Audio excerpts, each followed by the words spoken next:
of the National Council on U.S.-Arab Relations. Delighted to have you here with us this morning. I'm standing in for Dr. John Duke Anthony, who is away. And a good morning, good afternoon, and good evening to our guests who are joining us from the Arab region and other parts of the United States and from across the planet. A special thank you and welcome to today's featured speaker, Center for Strategic and International Studies, Emeritus Chair in Strategy, Dr. Anthony H. Cordesman. Dr. Cordesman is a national treasure and someone who is trusted by leaders both domestically and abroad for his insights, analysis, findings, conclusion, and trailblazing research. His complete biography, of course, is available at the CSIS website and at the National Council on U.S.-Arab Relations website as well. We are also pleased to welcome today, as today's moderator, David Desroches, Associate Professor at the Near East South Asia Center for Strategic Studies at the National Defense University. Dave also serves as a Senior International Affairs Fellow at the National Council on U.S.-Arab Relations. Dave also has many talents, and for the past several years has been frequent television commentator on Arabic satellite television. As a caveat, Dave is speaking on behalf of himself, and his views and opinions do not reflect the United States government, the NISA Center, or the National Council. This morning, guided by Dave, Dr. Cordesman will discuss his January 30th, 2023 report, 143 pages in length, with key data and charts to support his analysis and findings. The report, titled The Strategic Importance of the Middle East and North Africa, the Strengths and Limits of Middle East and North Africa Oil and Gas Wealth, and the Challenge of Climate Change. It is available to view at your leisure at the CSIS website, and a link will also be shared on the National Council's website. In short, the report focuses on the energy and other economic aspects of the strategic importance of the region, which is dominated by its current and future oil and gas exports. A great place to start is with the table of contents contained within this report.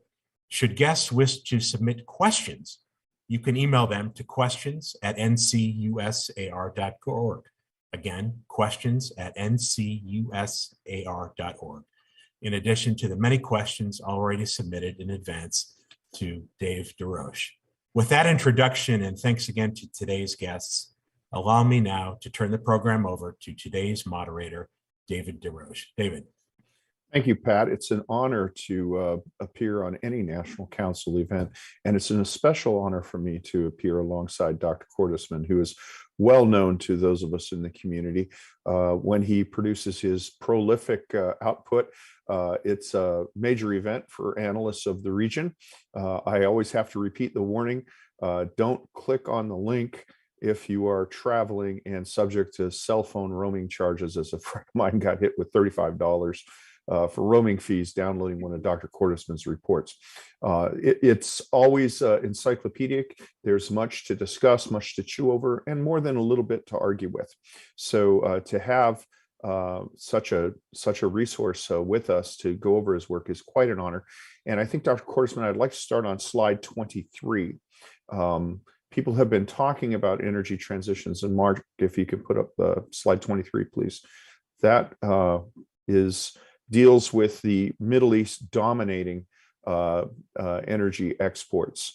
Now I'll hand the floor over to you to go over that, and then we'll move on when you give me the cue. I think that when you look at this, you look at what the current structure of one aspect of energy is, and it's a critical aspect. But we need to remember that we are today watching a period in which fossil fuels have steadily increased their importance on a global basis for almost a century and a half. And that time may well be ending. When you look at oil, it is not as bad as coal, but it is a source of major emissions problems in a period of global warming. And the question is, how much of that trend is actually going to apply in the future? When you look at the share of the Middle East, we also need to remember that we are on the edge of Russia's problems in deciding where its energy exports are going in the future and how that will affect the exports of the Middle East and the share you see there. And there's another set of calculations that is almost equally critical. If you look at the International Energy Agency, we tend to think of the developed countries as the major source of increase in energy demand. That no longer seems to be the case. Almost all of the projections for the International Energy Agency for major increases in energy demand come from places like China and India, not from the OECD or the more developed countries. And that means that if there was no global warming problem, you would have a massive shift in the direction of Middle Eastern energy exports. So this, in some ways, is a graph of the past and only part of the past. Yeah, and of course, in the American domestic argument over climate change, that shift and the growth of India and China is, of course, a major sticking point. Mark, if we can move to slide 25, please. These are OPEC estimates of crude oil exports. And that builds on that point that you just said, the rise in non-traditional markets away from the West in the United States.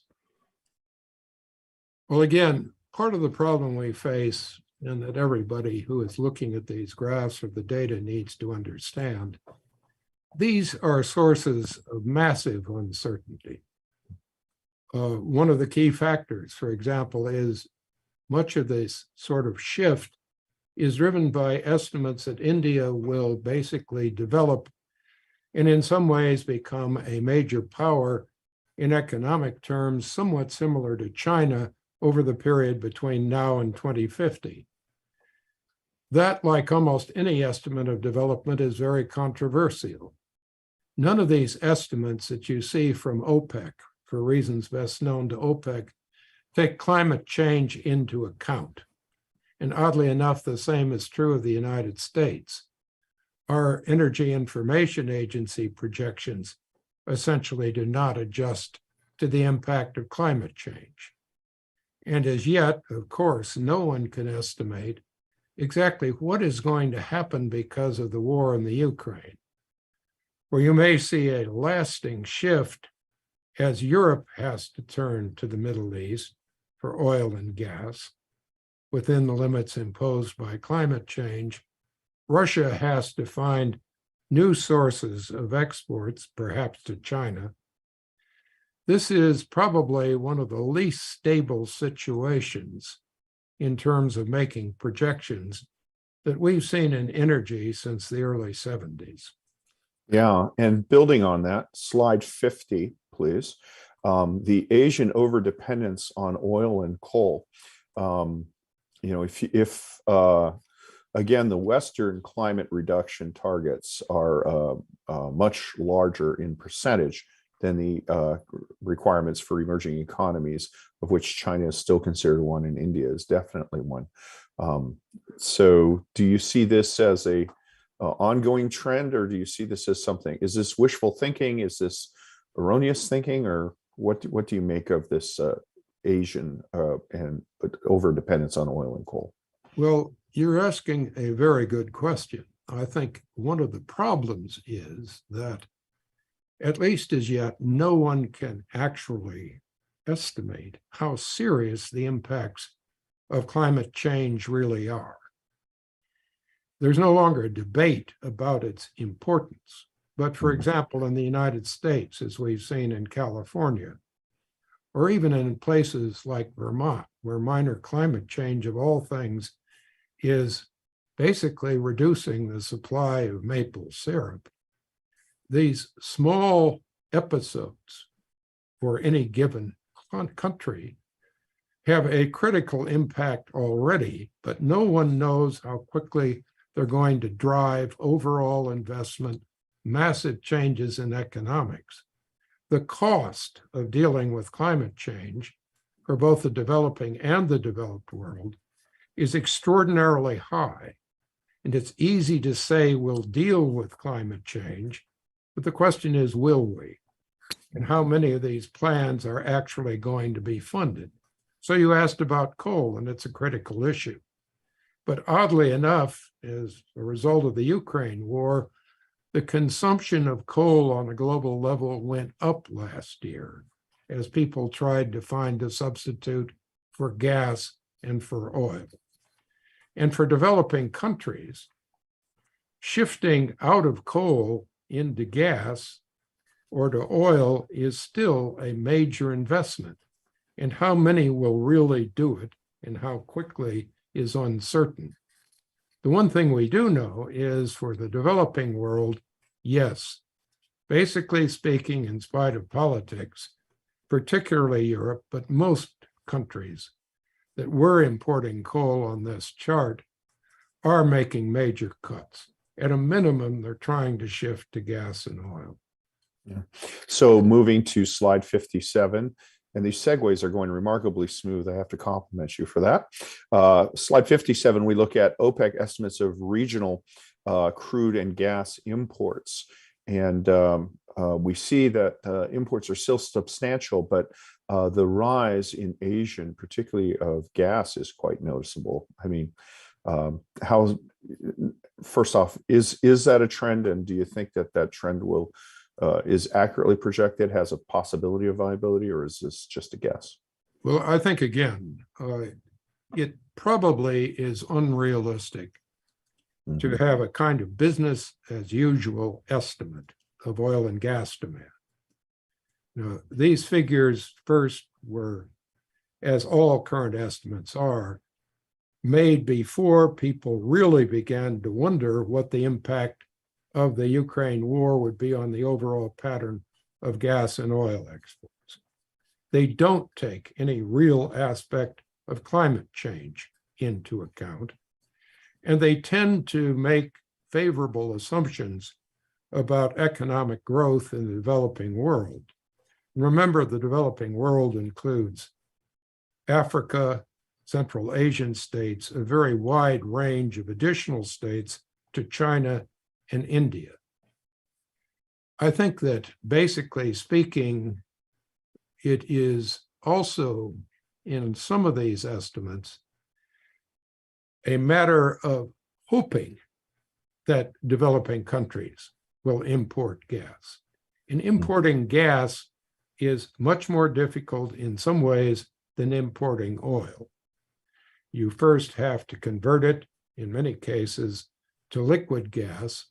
You have to handle movement by ship, and you have to do it in extraordinarily large volumes and invest in it, while you already, in the case of most developing countries, have serious economic problems and serious government deficit problems. We tend to, I think, hope that the future is going to be a much better place than it actually may be. Gosh. So moving to slide 67, speaking of the future, British Petroleum can afford a crystal ball, and they looked at oil and gas through 2050. And what do we see of that? Again, it's a guess, but one of the things that is, at least from a climate change perspective, natural gas does burn cleaner than any other fossil fuel. And there is significant infrastructure investment, but I think that with the unsuitability of Russian pipelines to Europe, at least, we're starting to see more investment in long-range transport of natural gas, and perhaps there will be an economy of scale that might benefit lesser developed countries. What do you think of that? Well, I think the question is economies of scale. Basically, when you have to create an entire new infrastructure, it's very doubtful that you're going to see very many of them. And whatever happens, it's unlikely that you're going to see developments in moving liquid natural gas that are going to cut the prices relative to the relative ease of shipping oil. For many developing countries, this is a very real issue because they already have problems in financing imports and significant deficits in their trade balances. Many, probably more than a quarter of the developing countries, are really already in serious economic trouble. And we don't use the phrase failed states anymore, but whenever you hear the phrase fragile states, it basically is a euphemism for failed states. That really, out of the list of countries in the world, is more than a quarter at this point in time by a lot of international estimates. So again, you look at these figures, and can these countries really import gas?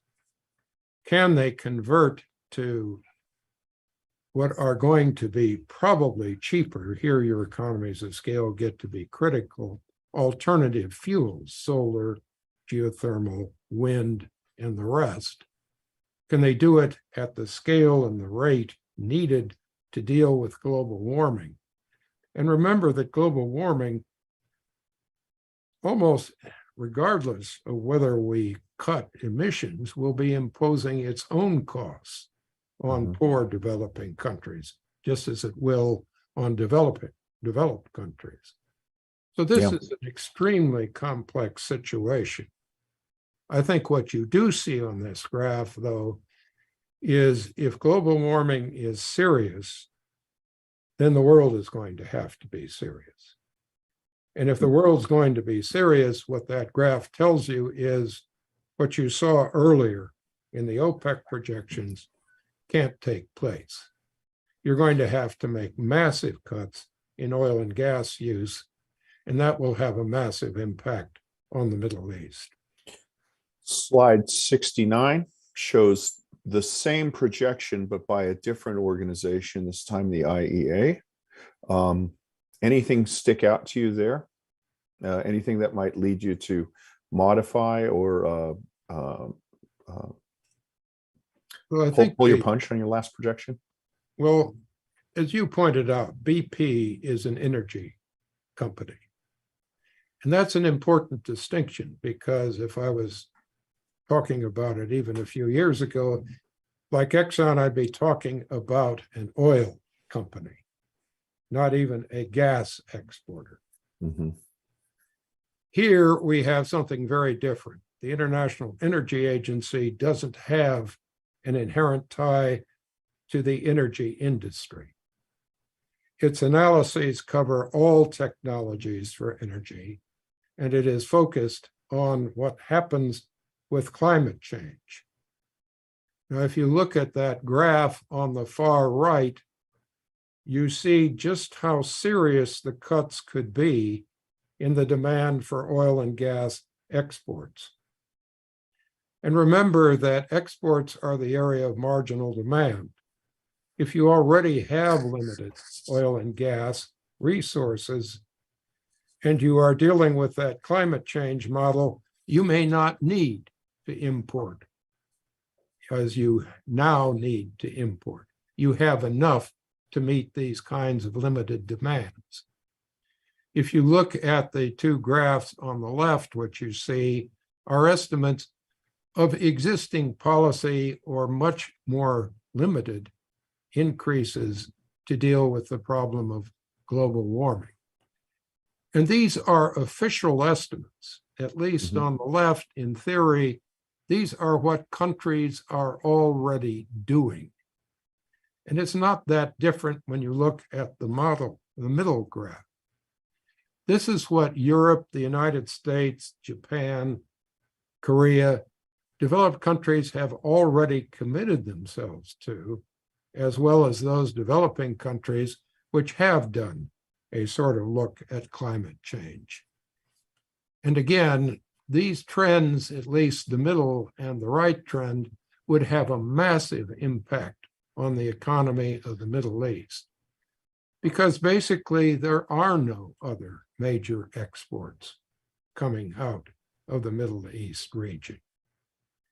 When you look at some of the studies that have been done of comparative imports of basic materials and manufactured goods without an almost total conversion of the economic structure of countries like Saudi Arabia, the UAE, and the rest, you basically would have no clear source of exports.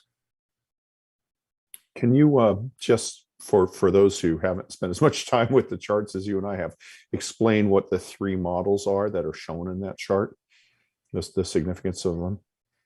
Well, the model on the far right is what you would need to do to achieve something approaching zero emissions. That would be all of the fossil fuels that contribute to global warming. The middle one is what would happen if countries were driven to make a somewhat more advanced cut than they now plan. To the extent that countries plan cuts for global warming, and many don't, it's mostly the developed countries that have plans to deal with global warming. You see the trends in the graph on the far left. And there are, here again, these are graphs that countries have publicly committed themselves to in terms of what they're already planning to do to respond to global warming on the one hand, the left, or what they would have to do if global warming is treated truly seriously. Again, this is not what could happen if the problem became even more serious than we currently estimate. Right.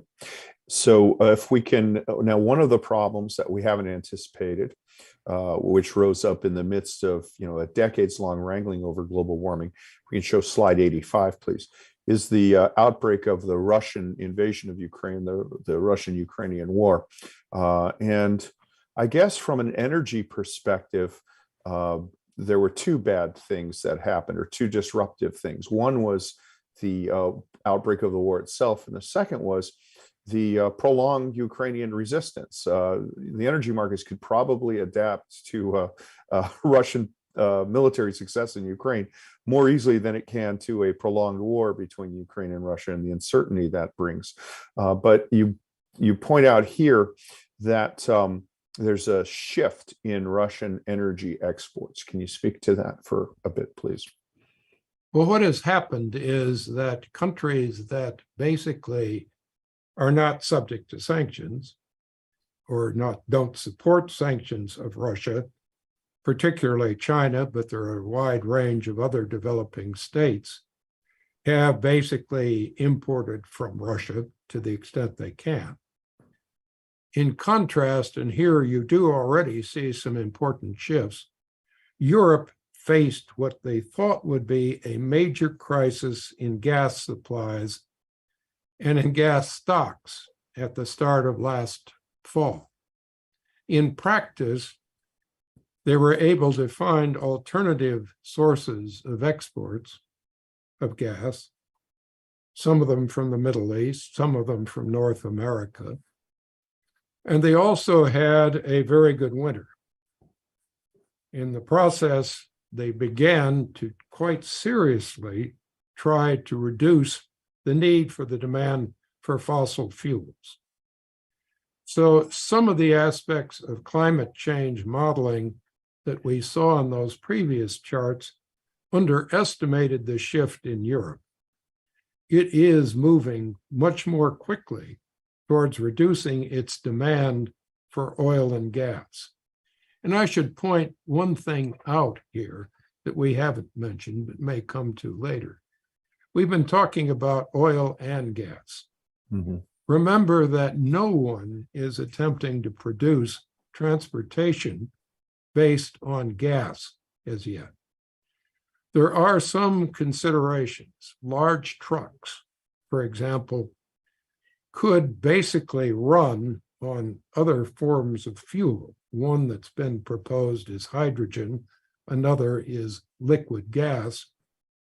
But basically speaking, the one area in the transport sector where you can't use oil and gas basically gas, is vehicles. And this is why recently Europe announced that it would basically say all cars had to be electric by 2035. Now, we don't have plans anywhere near that drastic as yet in the US.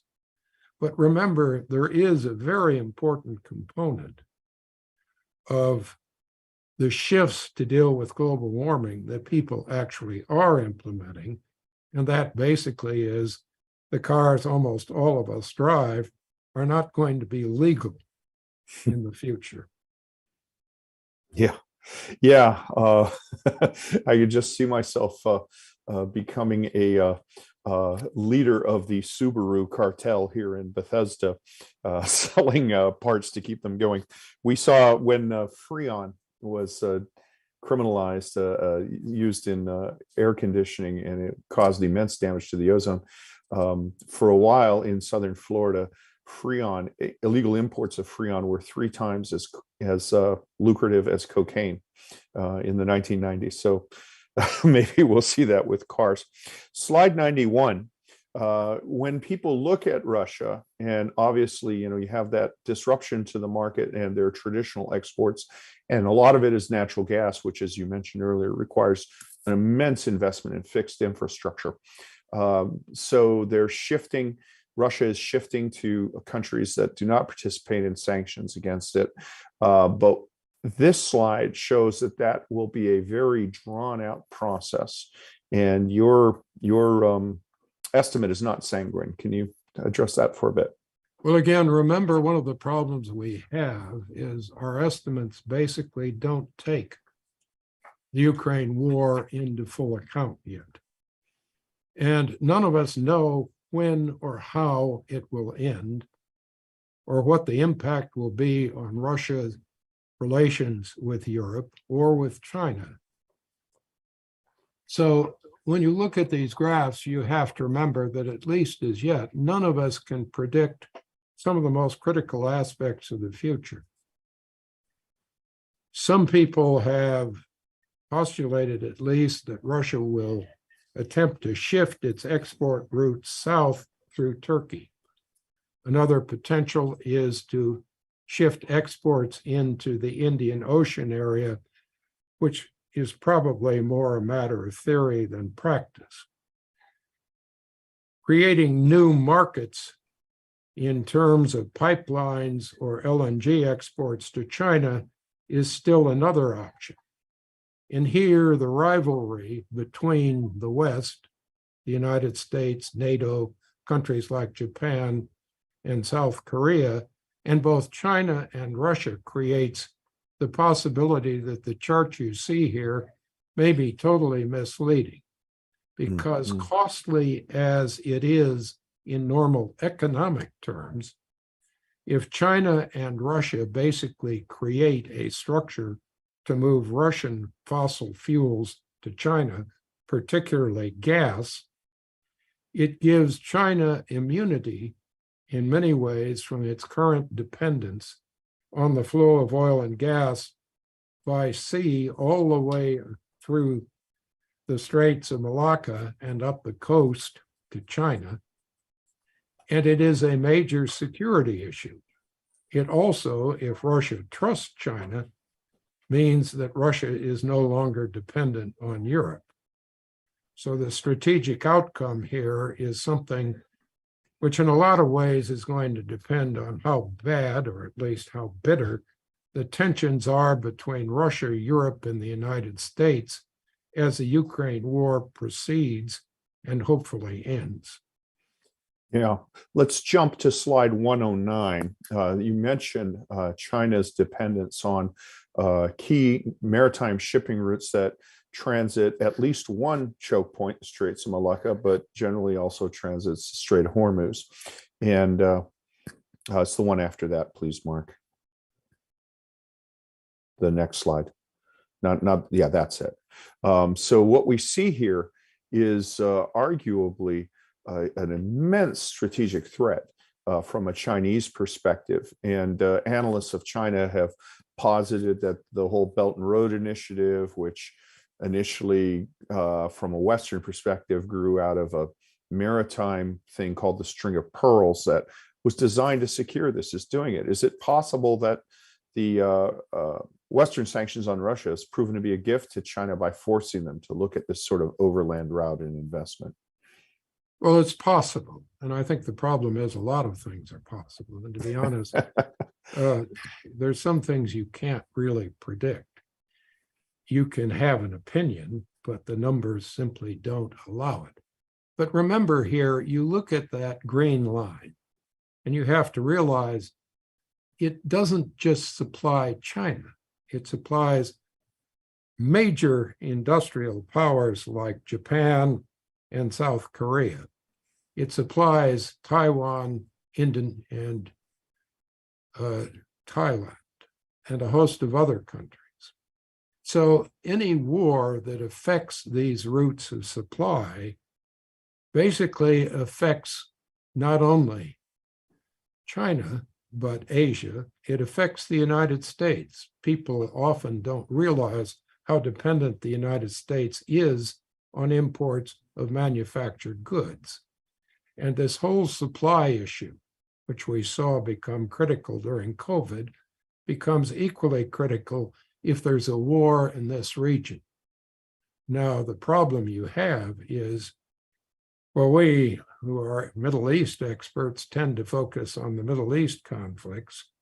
The fact is that you have very serious planning now in the United States and in China for a possible war over Taiwan. If that war occurs, it could affect virtually all of these supply lines and supply routes. And it wouldn't just be China that's vulnerable.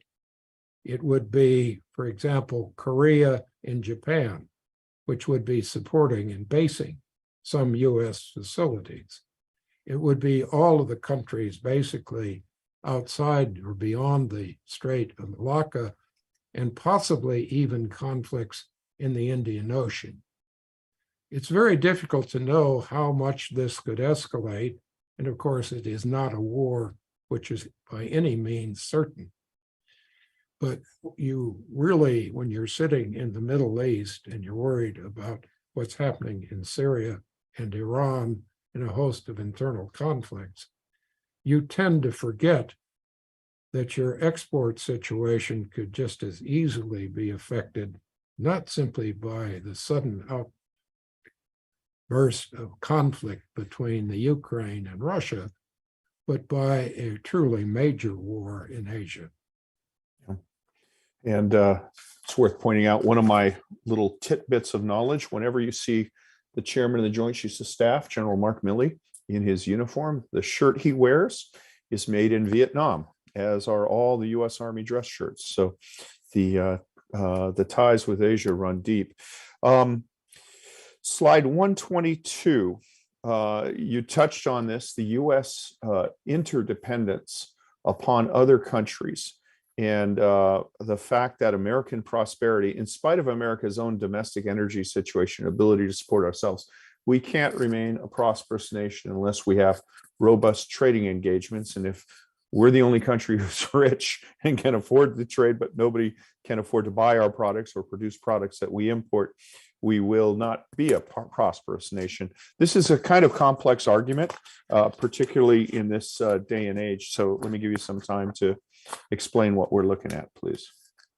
Well, I think part of the problem is that people in the United States have tended to assume we have energy independence because we basically export now as much energy as we import, and we basically are not a major importer of oil and gas from the Middle East. And in a way, that's true. The projections that are being made by the Energy Information Agency in the US, I think broadly by virtually every oil and gas or energy company, are that the US will not become dependent again on imports through at least 2050. The problem is that refers to oil and gas. as I mentioned, and as you pointed out with the slides we showed earlier, Asia is critically dependent on the flow of Middle Eastern oil and gas today. And Asia is a major exporter of manufactured goods to the United States. It is so large an exporter of manufactured goods to the United States, and they've grown so quickly, that we are at least as dependent today on the flow of oil and gas to Asia and their ability to produce manufactured goods they export to the United States in terms of the total value of exports, as we were when we were most dependent directly on oil and gas imports to the US. The problem here is one of global economic interdependence. The US share of global manufacturing capability, and actually the most advanced manufactured exports, has dropped precipitously now for over 25 years. And with that, we have tended to export services and technology. And with it, we have become more and more dependent on what other countries can get by way of energy imports. So we are at least as dependent today on Middle Eastern energy exports as we were when we were directly importing oil and gas. We don't have energy independence. We are tied to global economics, and it isn't going to go away. So in the context of the Russian invasion, one of the things we're looking at is Europe, of course, is drastically increasing its rate of LNG imports from sources other than Russia, Norway, Algeria, et cetera. Is there any indication, have you seen that, Europe, of course, can pay more for this than developing countries, which might be closer. Europe can pay more for Algerian natural gas than can Tunisia. Have you seen any indication of that? Is there sort of a market displacement that's working to the negative on lesser developed countries or developing countries? Well, so far we have not seen that you have had gas or oil be a critical shift away from the needs of developing countries today. The problem, and you raise a very good point, is how competitive will this be in the future if this extends over the years and you see a competition for exports. But the problem that you get into there is when you really think about it, if this extends over time, Russia will almost certainly have found an alternative place to export. Mm-hmm.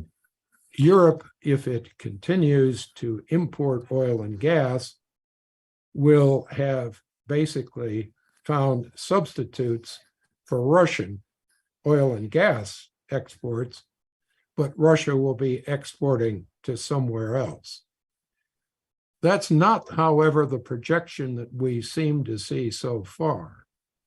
In the preliminary studies being made by the International Energy Agency, and they are very preliminary, and by others, Europe is beginning to look at ways to reduce its dependence on fossil fuels more quickly. So instead of having a major continuing shift to LNG imports, you may see Europe speed up the rate at which it uses alternative energy supplies. And that means it would not be putting pressure on the developing states. The other thing is we, over the years, have always felt that the developing countries are the countries with the most serious increases in energy demand. Well, looking at manufacturing capabilities and need and efficiency, again, many of the projections of energy demand indicate it isn't the developed countries that will be demanding the most serious increases in energy.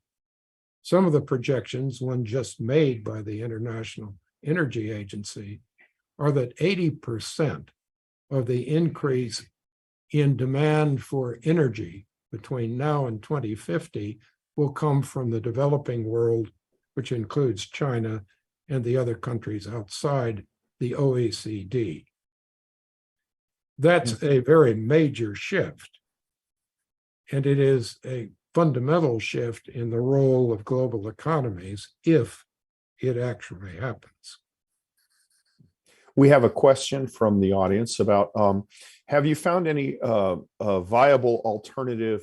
It's about the negative environmental side effects of alternative energy. So obviously oil, and natural gas has become kind of a, we know what it does and what it doesn't do. When we're looking at ramping up to, say, batteries, the extraction of nickel, copper, cobalt, lithium especially, that's associated with a lot of environmental damage. Have you seen any assessment of that or any comparison of that with the environmental damage caused by fossil fuels? I guess perhaps exclusive of climate change. Well, I think, again, most of the damage done through alternative energy sources is local. And a lot of it is inherently controllable. So you might basically pollute a lake, or you might damage a local area, but you are not going to be having a global or national impact if you properly manage it. That scarcely makes it harmless. But to be perfectly honest, when you look at the patterns of development we're projecting, you can't have development today without creating a host of environmental issues. And have we seen a valid projection of how shifting to alternative energy supplies in terms of local environmental impacts it compares with the other aspects of development? I have not seen models that represent non-ideological views. And it's basically because we don't have the data. We simply don't know enough as yet to make these kinds of projections. In the worst case, we're all dead. But it's really not a very helpful form of analysis. But it does have a certain mordant, trenchant nature to it. That it does get your attention. Yes, indeed. Another question from the audience. With the emphasis on climate change, the development of alternate energy, and the shift away from fossil fuels, do you see any evidence of OPEC plus adjusting their strategic plan for when they can no longer do it? I mean, I suppose Vision 2030 and similar national development plans to shift from a hydrocarbon economy reflect that. But are we seeing progress there, and are we seeing sort of a region-wide, industry-wide recognition of these shifts? You can turn to the major sort of oil companies. And again, today, some of them very clearly are seeking to be energy companies. And you'll see completely different sets of projections. Some of them ignore climate change, and some of them are very explicit about including it. OPEC, basically, if you look at their current literature, has not made a clear estimate of any shift towards major increases in gas exports. It is not focused on gas to the extent that its projections have focused on oil. And again, if you look at the data carefully, you'll see that OPEC has not really taken climate change into account in its projections. So basically, when you look at the OPEC data, it is almost deliberately ignoring the issue. Now, the people in the given countries that contribute to OPEC and people who actually work energy modeling in OPEC understand these issues. Of course they do. But one problem is the moment OPEC becomes involved in basically projecting cuts in oil demand, or goes from today's basic orientation toward oil, which is the major fossil fuel, not gas, to considering gas output, which involves very different balances in terms of income and economic interest within its members, it runs into a very wide range of political issues. And OPEC probably is going to be very careful about addressing. Yeah. We have a question from the audience. What's your assessment of the gas discovery in the Eastern Mediterranean and the quantity, found there?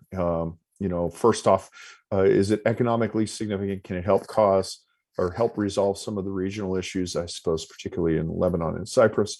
And, the political implications of it, I'm expanding on the question here, are really remarkable in that in at least one instance, you saw de facto, I wouldn't say cooperation, but deconfliction between Hezbollah and Israel over an issue that, requires major capital investment. Well, these are good questions. And I think that basically it is positive to see what's happened so far between Israel and Hezbollah. The problem I think we all face is watching some of the tensions rising between Israel and the Palestinians. A lot of the progress that might have been made in relaxing these issues is progress we can't really count on. The actual level of supplies involved so far is relatively limited in a global sense. It's not large enough to alter the major flow of energy to, for example, Europe, and be important to the countries immediately involved in terms of money. I wish I could say that it would help Lebanon. The problem that you really run into is not that the money wouldn't be valuable, but it's not clear anything can help Lebanon if Lebanon is not capable of helping itself. It isn't that much money. Israel is a much more efficient economy. It is the only country in the entire MENA region that is a major exporter of something other than energy. So its economy basically is more consuming energy supplies than it is one of exporting. Egypt is a different story, and here, again, a lot depends on what happens to the future of gas. But I think the answer to your question is these are very local benefits. They can help the country doing the exporting. They won't make a major difference to region-wide, that is European and Mediterranean energy exports. There simply isn't the potential volume, at least as yet. And how much good they do depends on how well the countries actually create effective development plans. And here I think we are also talking about Greece and Turkey. We're talking about Egypt. There's a question about what happens in the future in terms of a focus on gas exports and how much effort will go into gas production in places like Libya or Algeria. These are areas where we simply don't understand as yet the economics of future demand. It's a good question, and like a lot of questions, particularly the good ones, we don't have good answers. Well, it's one of the things I've noticed is a lot of the things that are run efficiently in the Middle East are run by Lebanese, and the one major exception is Lebanon itself, unfortunately. What efforts are, let's try this one.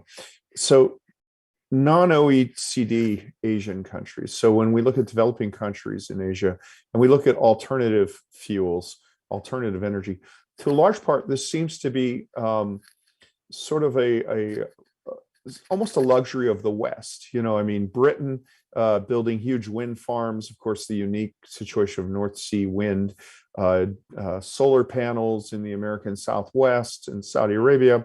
But what alternative energy do you see as being effective for developing countries that may not have the capital or the sort of developmental cushion to shift from fossil fuels? Well, let me again be blunt. If you look at the figures from the UN Development Program, if you look at the data coming from the World Bank, sources like the IMF, one great problem you have is this phrase developing countries. In many cases, the development effort is remarkably badly managed and inefficient. It's often mortgaged through loans. Often it is not particularly efficient in what is being invested in. These situations really have to change. It isn't a matter of the cost of alternative fuels. Basically speaking, it's a matter if you're going to import any form of energy or you're going to provide energy itself, you have to have an effective development. Now, the marginal cost initially of alternative fuels can be high. But remember, once you bought solar panels, you bought solar panels. You're not going to keep importing them on a weekly or daily basis. Once you've created your own wind farms, they're very expensive to start, but the maintenance costs are marginal compared to importing fossil fuels every day. Some aspects of this are going to be very difficult, particularly for the poor and the worst managed developing countries. The truth is that failed states face truly major problems. As failed states, and energy is only one of every aspect of their economies. I think that's what you really have to consider. Don't separate the energy problem from the overall development problem. You may need loans if the country is efficiently managing its development program. If it isn't managing its development program and it's simply doubling up on loans or basically concentrating on developing marginal aspects of capability, then the issue of energy is only one part of the problem. And in many of these countries, the other shift you see, and it's critical, particularly in the Middle East, is you do not see as yet reductions in the increase in population. So if you look at UN or other estimates of population growth, one of the reasons for their increased energy demand is not so much development in the sense of advanced economics, it's population growth and a shift away from agriculture to urbanization. That's going to be a critical problem again for a lot of countries. And it's true of most of the countries in the Middle East.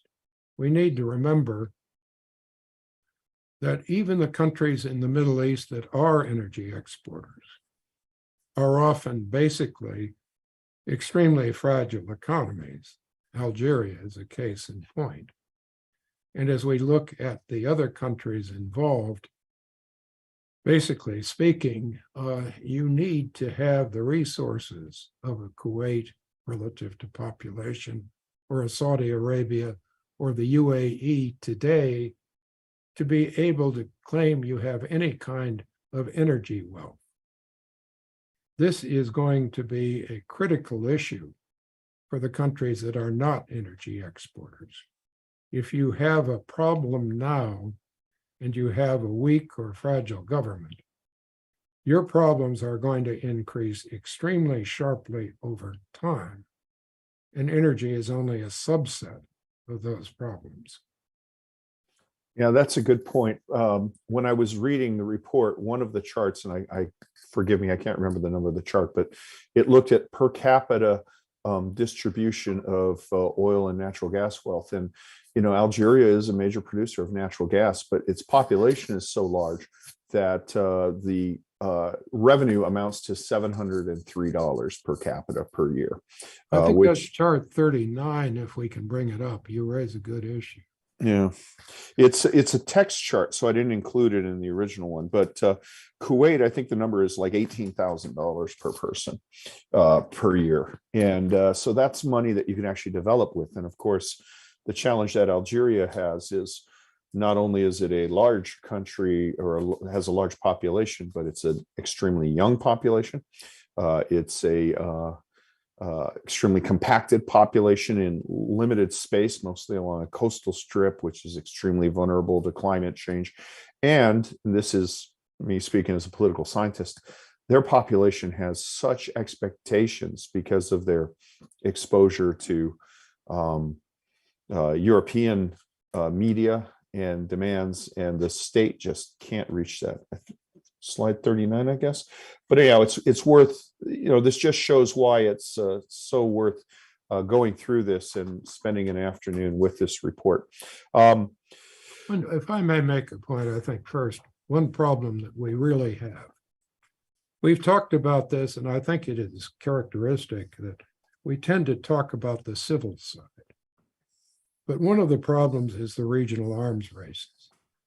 And in many ways, Algeria is an army with a country rather than a country with an army. You have massive arms imports, and that's not unusual in the region. But these come at the direct expense of development. Almost all of it's imported. There's no real economic benefit to people if there is some limited production of military equipment. And if this goes on as the population increases, it puts more and more pressure on limited resources. So one of the factors that you have to consider when you talk about any given economic subset is you can't separate the civil problems from the problems of making massive defense expenditures. Yeah. Yeah, and I think Algeria is the top importer of Russian weaponry. I know it has been in the top 5 for the last 2-3 decades. So that's a good point. We tend to view the guns versus butter argument only in American domestic terms, which is misleading because, quite frankly, we can afford guns and butter. But countries that have to make a choice, the wrong choice has much more profound implications. And building on that, we have a question from the audience. How can the Middle East maintain its strategic importance if or when major reductions are made in fossil fuel usage to counter the impacts of climate change? If people do what they say they're going to do, does that reduce the Middle East to a backwater? I think the term backwater may be a little too much, but it's a very good question because, yes, that's exactly what does happen. Unless you diversify, in countries like Saudi Arabia have made this a major aspect of their economic plan. It's always a challenge as to whether they can execute it. But at least some of the countries which are major oil and gas exporters have already considered this. And I think you have to realize that, again, when we talk about the Middle East, I think one of the key issues that you always have to bear in mind is this whole idea of regions is one of the most dangerous aspects of the way we analyze issues. It doesn't really matter what metric you use. Yes, they have, in many ways, a common religion and a common language and certain cultural features that are in common. In every other aspect of economic development, income, urbanization, technology, education, there is no MENA region. The countries are simply too different And if you look across the map and you talk as we have in sort of peaceful civil terms, the civil war in Libya is perhaps paused, but probably not over. You have political turmoil in Algeria, in Tunisia. There are questions about what's happening in Egypt. Virtually the entire Levant faces major stability problems, particularly because of the Syrian civil war and its aftermath, but also Arab-Israeli tensions and a host of other issues, extremism, terrorism. Iraq remains unsettled. Iran certainly is not, shall we say, a source of stable, efficient development. And so we come down to really a handful of major oil and gas exporters who will be the countries truly affected by this. In all honesty, the Middle East is not a backwater today. But if you look at a map and you color in the countries, say, with a red crayon, that are troubled, that have very weak development problems and serious cases of violence, that's a majority of the countries in the region. And that is something that you have to face whenever you talk about this. And I'm afraid that's true of most parts of the world. This tendency to sum up trends by region simply doesn't reflect any particular reality of what's going on in most regions.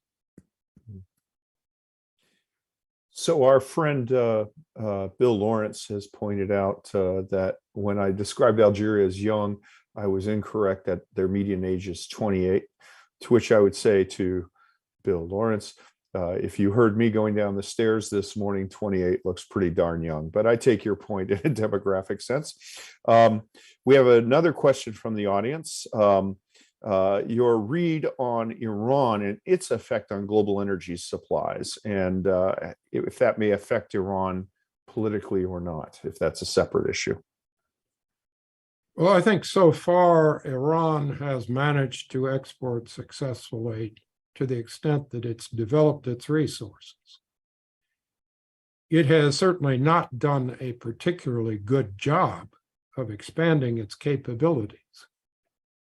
And it is one of the oddities that it has massive gas resources, which could be, according to the models of sort of limited efforts to deal with climate change, the fuel of the future. And so far, it seems to be having a contest with Iraq to see who can do the most desperately incompetent job of developing these resources. I'd say probably, given the flaring issues in Iraq, it is the world's winner as the worst managed developer of gas resources in the world. But Iran is pretty close. The problem, of course, is if gas does become the fuel of the future, Iran has time to actually make gas a critical aspect of its exports. If it doesn't, then not having actually exported a potential resource is something that doesn't necessarily have a future. And where it fits in terms of future energy balances, I think, frankly, increases in oil will be relatively limited. The real question for Iran is, can it be stable enough and develop properly enough to really take advantage of gas exports? Well, at least there's a window to use that income. Yeah. And of course, that issue of political stability before investment, and when we talk investment, we're talking primarily Western investment, I think the threshold of instability for capital is a lot lower now that we saw BP have to eliminate, what was it, a $3 billion investment in Russia that they just had to liquidate and write off. And I believe that was the second time they had a major write-off in Russian gas. So yeah, it's a very good point. Another audience question. What would be the effect on GCC if there actually was a contretemps over Taiwan? Would they redirect? Would they store? Would they try to find other ways to make it to that market? Well, at this point in time, you have to always ask, if there is a war over Taiwan, how localized will it be? Will it actually be a major invasion or a sort of test of power between Taiwan and the United States and mainland China? How far will it spread into the rest of Asia? Does it affect the Pacific, at least outside the Strait of Malacca? If so, how far? Does it go far enough to have any impact on the Indian Ocean? These are things we simply have absolutely no ability to predict. You can have worst cases of escalation where Taiwan is the beginning of a much more serious regional conflict, or you can have a kind of test confrontation in which both sides exchange some limited use of force, as they often did in the past, and basically move back to some kind of stalemate. There's no real way to know. I think that all of us who have lived through history, even if it's only the history of the Cold War, realize how difficult it is to predict the level of escalation and how far you go in a given conflict.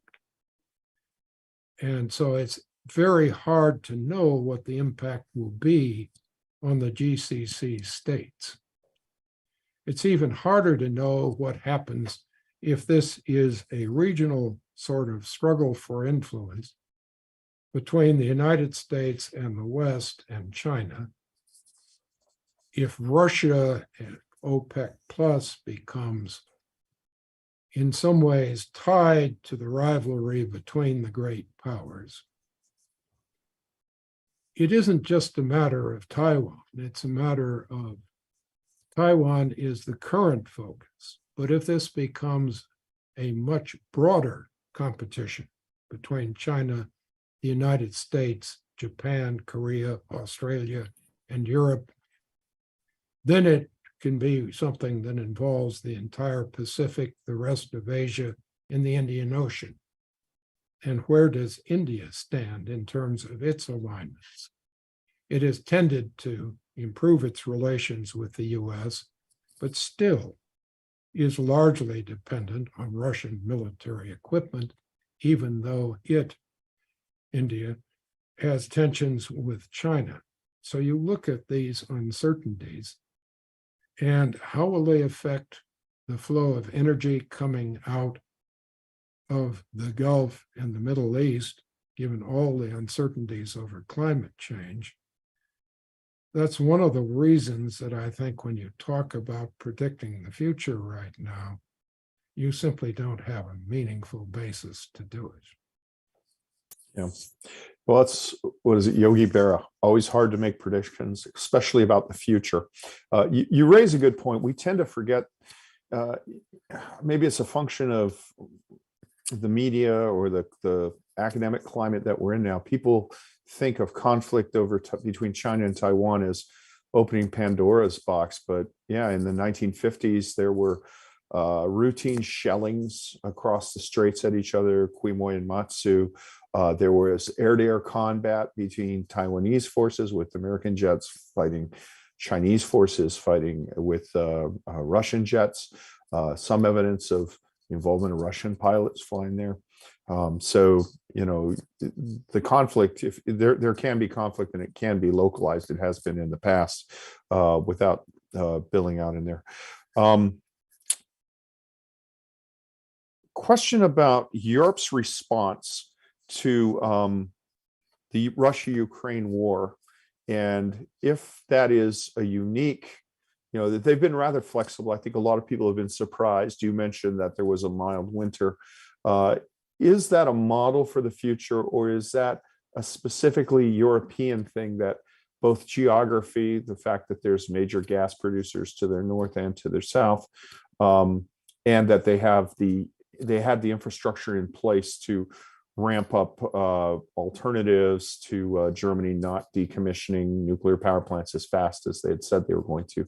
Is that a unique one-off, or is that a model for the future of resiliency in the event of energy disruption? Well, it's been interesting to watch Europe, because you've seen very different patterns in terms of inflationary effects from the war. And this has inevitably had an interaction with the rise in energy costs in shifting to imports. So one has to be careful. Again, it's almost a case by case. It isn't a matter of regions, it's a case by country. If you are dependent on imports before this, you've seen the prices rise for oil and gas on an international level. And if you are outside of Europe, you've had to adjust as best you can.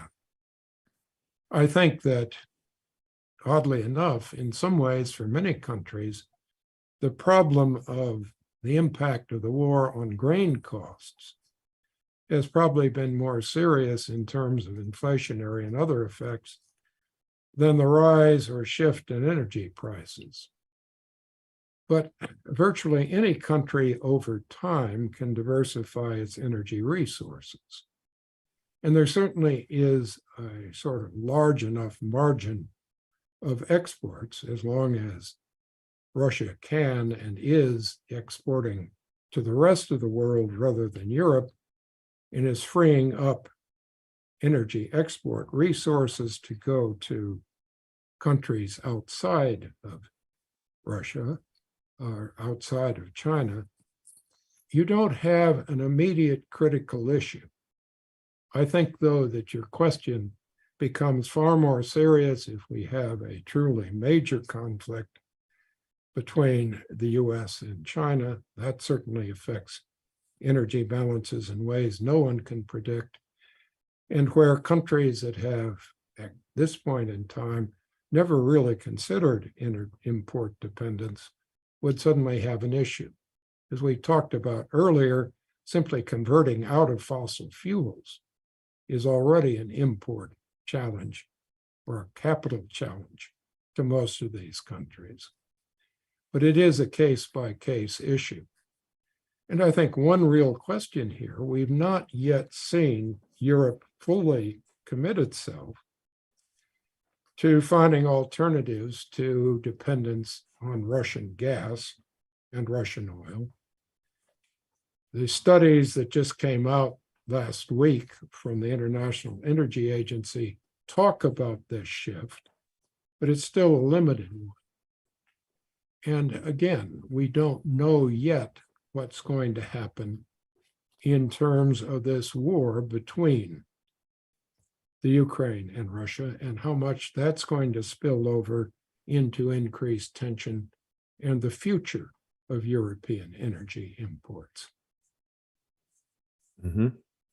I want to go back to this U.S. energy interdependence, if we can put up slide 122, because that's a hard one, I think, for most people to get. I think it's kind of in the nature of folks to, when they think about international trade, I think our default position is mercantilism. You know, if we're selling more, then we're better off. And to make that sort of Henry Ford-like leap that I can't get rich unless the people who work for me can afford to buy the cars I make, that's kind of a subtle and advanced argument that requires a lot of deep thinking, or at least thinking beyond oneself. When we look at the rate of U.S. imports and exports, I know that in the U.S. political discourse, imports are just seen as inherently bad. Why should we import anything? We can't be rich if we have to import something. So, can you just elaborate on this a bit more? I know we've touched on it at the start, but it's a complex and subtle point that I don't think certainly I've done justice to in this talk. I'm not sure that we do justice to it in the United States. I think Americans have noticed politically that basically the days in which we were a dominant manufacturing supplier to the world are over. Certainly, you've seen a shift away from manufacturing within the American economy. And people are aware of this because they see that in terms of shifts in jobs, a cutback in manufacturing jobs in scattered sort of manufacturing facilities.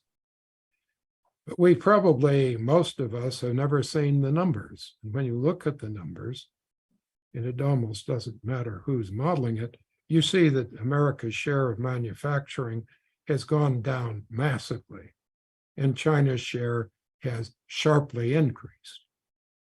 You see that's true of a lot of Asian states, although the more developed Asian states like Japan and South Korea have not increased their share all that much. So yes, have we perceived where America stands in manufacturing and its industrial base? Most of us haven't. We've just sort of lived quietly with the change. And if we look around our house and consider where the refrigerator and everything else really came from, we actually probably realize that if we were talking about this 30 years ago, almost everything would have come from the United States. You know, you have to be almost as old as I am to remember an American-made television set. And that's something where I think perhaps if you haven't thought out our dependence on global production and exports clearly, just think what happened during COVID. American manufacturers, companies like Apple, turned out to actually be importing from China. And American car manufacturers turned out to be unable to make cars in some cases or finish cars because they couldn't import part of the car, particularly electronics, but other parts. We are dependent today on world trade. Finding the right balance is critical. Ensuring that we keep our lead in advanced technology is critical. But the days in which we were the arsenal of democracy to the point where the United States could stand on its own in terms of global manufacturing are over. And while we have legislative policy that is going to help reduce some of the risks in that dependence, it's not going to eliminate it. Certainly not according to any legislation or any economic trends we can see today. Yeah, and to build on that, if we take a look at slide 125, that kind of shows a little bit more of how our dependence is on other oil and gas importing countries. So even if we manage to drill, baby, drill, take care of ourselves, we're not going to have prosperous trading partners without that. So once again, remember too that, yeah. And you hit on a key issue, some of those are critical strategic partners. Mm-hmm. You know, it's not. We talk about a war in Taiwan, but remember that we depend on our alliance with Japan. We depend on our alliance with Korea. We've just seen a return to our ties to the Philippines. It isn't a matter of the U.S. sort of existing by itself in the world. The same's true of Europe. Our critical strategic partners in dealing with Russia are largely European. They're also a major source of exports to the United States. This interdependence is a matter of partnerships. It needs to be managed carefully. It isn't something where the U.S. can somehow not produce, compete, need to develop all of its manufacturing capabilities as competitively as possible. But if you look at that chart, there's no way we can isolate ourselves. We aren't going to be independent of the world. Yeah. So final question. If you were advising the US government, what is the government doing right? And what does it need to do to maintain the US strategic position? Well, the US strategic position involves virtually every aspect of the American economy, American education, American society, manufacturing capability, energy production, and energy use. So if we have another 4 or 5 days to extend this session, I could probably at least try to guess at all of the issues involved. I think one thing we are doing very well so far. We are dealing with the issue of the Ukraine. We are making it clear to Russia that there is not an ability to use this as the preface to displacing US influence and capability as part of the alliance of the free world. We are reacting to the growth of China. We may at times have gone too far. We may need to focus more on cooperation as an alternative to confrontation. But in general, I think we have done quite well. In terms of basically creating our own oil and gas resources, I think those we have done. What we have not yet done is clearly adapt to the challenge of global warming. I'm not sure that we can somehow rush out and anticipate how serious it should be, how much we should rush alternative energy supplies. To some extent, when you talk about what we should do, the answer is if we don't have a way of knowing what we should do, we probably aren't going to do very well at it. And that's the case in a lot of issues. You can politicize them, you can have partisan debates, you can pick out some one individual area that is your personal focus. And whether that's the environment, or it is manufacturing, or it's investment, or it's education, you can sort of focus on that alone. But the problem is that we have to deal in the real world with all of these issues at once and all of the uncertainties. So in any given area, should we be doing better? The answer is always yes. Is there some critical area where we're failing? Well, it does bother me that when I turn to the Energy Information Agency, I don't see an explicit look at the problems of global warming, as I do when I look at the energy projections of the International Energy Agency. It does bother me that it has taken us so long to take a hard look at the economic impact of China and our manufacturing and technology sector. It bothers me that one of the issues that really gets very little attention is, are we doing enough to educate and develop the capability to maintain our lead in science, technology, engineering, this whole host of areas where we've had a critical lead in the past. But the list goes on and on. And I think that's part of the problem. Are we ready, even in academic circles, to deal with complexity?